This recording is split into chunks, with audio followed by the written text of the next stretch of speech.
pessoal, eu sou a Aline, eu sou estudante de medicina aqui da FRJ e também sou coordenadora da Olimpíada Brasileira de Neurociências. Então a gente vai continuar aqui o nosso estudo das peças anatômicas e agora a gente vai falar sobre as outras estruturas do encéfalo, então do tronco encefálico e do cerebelo.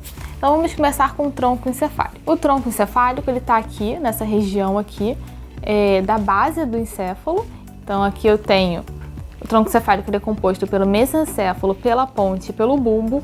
Então aqui nessa região da base do cérebro eu consigo ver bem a ponte e o bulbo. O mesencéfalo ele é superior à ponte e eu vejo melhor neste corte aqui, ó. O mesencéfalo, ele parece o Mickey, tá vendo? E aqui eu também tenho uma outra peça que eu vejo o mesencéfalo aqui em cima, finalzinho do mesencéfalo, a ponte e o bulbo. Certo? Vamos falar um pouquinho sobre cada uma dessas estruturas. Vamos começar com a mais superior, que é o mesencéfalo. Então, o mesencéfalo é essa região aqui, ele faz parte do tronco encefálico e ele vai ter passagem de algumas fibras. Então, aqui eu tenho os pedúnculos cerebrais. Então, nos pedúnculos cerebrais eu tenho a descida de fibras, inclusive as fibras que vão levar ao trato motor, certo? As fibras do trato córtico-espinal. Além disso, no mesencéfalo eu tenho alguns núcleos. Núcleos, ou seja, corpos de neurônios. No meio, substância branca. Então, um núcleo super importante que nós temos aqui e que é bastante conhecido é a substância nigra. Então, a substância nigra, ela faz parte do mesencéfalo e ela vai conter os neurônios dopaminérgicos, que são aqueles neurônios que vão ser degenerados na doença de Parkinson. Então, a doença de Parkinson é a morte desses neurônios da substância nigra e a pessoa passa a ter aqueles sintomas de tremor de repouso, de hipocinesia, dificuldade de iniciar o movimento. Tudo isso vai ser relacionado à morte desse neurônio da substância nigra, que infelizmente a gente não consegue ver muito bem na nossa peça, mas elas ficariam aqui no mesencéfalo, certo? E eu vejo também um buraquinho aqui, que é o aqueduto mesencefálico, que é uma região que vai passar o líquor também para chegar no quarto ventrículo, ou seja, uma comunicação entre o terceiro e o quarto ventrículo.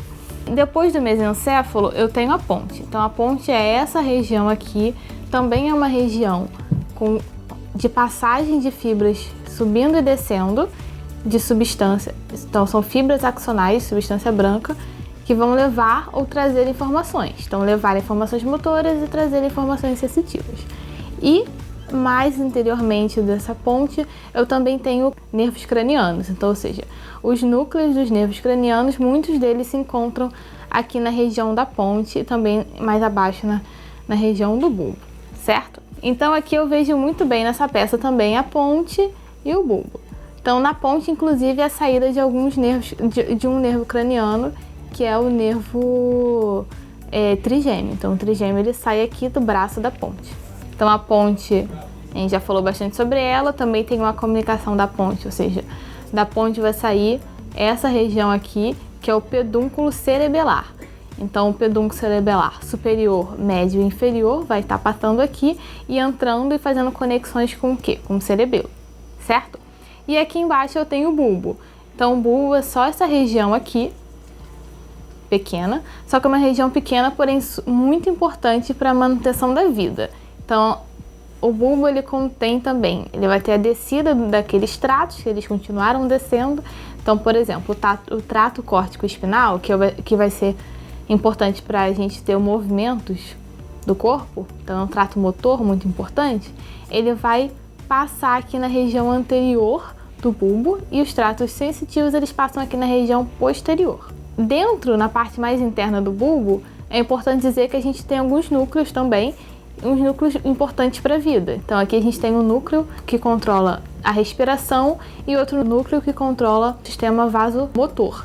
Então se eu tiver uma lesão aqui, eu posso levar à morte do indivíduo porque ele perde o controle respiratório e perde o controle vasomotor, correto? Aqui atrás eu tenho quem? O cerebelo.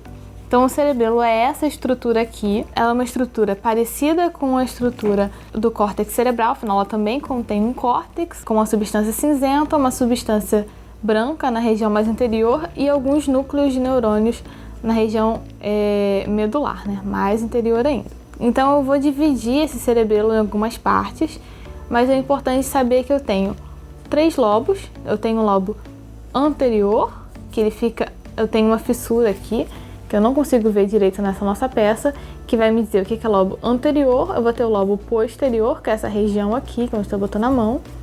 E eu vou ter o lobo flóculo nodular, que a gente não consegue ver muito bem nessa peça. E essa seria a divisão mais simples anatômica do cerebelo. Então, para que o cerebelo serve? O cerebelo é uma região relativamente pequena, se for comparar com o córtex cerebral, mas ele contém tantos neurônios ou até mais do que os neurônios que eu tenho aqui no meu córtex cerebral, ou seja, uma região com muitos neurônios. E para que servem esses neurônios? Principalmente, tem uma função motora. Então, as funções motoras são as principais funções do cerebelo e como assim motoras? São importantes para a coordenação motora, então coordenação do movimento. Eu poder fazer esse movimento, eu só posso fazer porque eu tenho o cerebelo controlando e coordenando os meus músculos agonistas e antagonistas, tanto no momento que eles vão contrair, quanto na força e na intensidade que eles vão contrair, certo? E também o controle postural, então conseguir me manter ereto numa postura, e o equilíbrio. Todas são funções importantes que são coordenadas pelo cerebelo, que é essa minha região aqui, e o cerebelo fica aqui, ó, na fossa posterior, certo? Então é isso, pessoal. Isso aqui é o que faltava para a gente completar o nosso estudo sobre o encéfalo.